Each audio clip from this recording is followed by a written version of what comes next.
lahat na nangyayari may dahilan.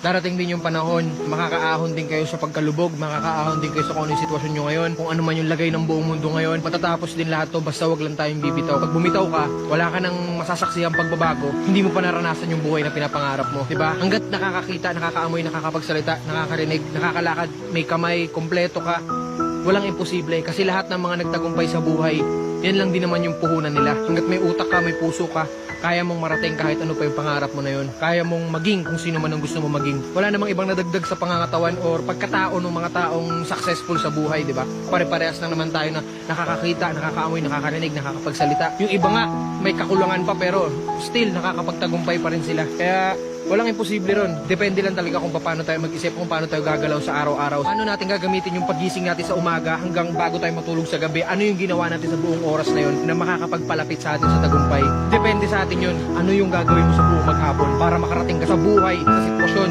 sa lagay na pinapangarap mo. Kasi kung hindi ka gagalaw, walang mangyayari. Kahit matalino ka, kahit ano paggaling mo, kung hindi ka gagalaw, walang mangyayari. Kahit sino ka pa, kahit sobrang talentado mo, kahit sobrang gwapo mo, sobrang ganda mo, kung hindi ka gagalaw, walang mangyayari. Kaya lahat ng talino, lahat ng galing, lahat ng husay, lahat ng binigay sa atin ng Panginoon, sasamahan dapat natin ang sipag at galaw at tiyaga. At sabi nga nila, di ba?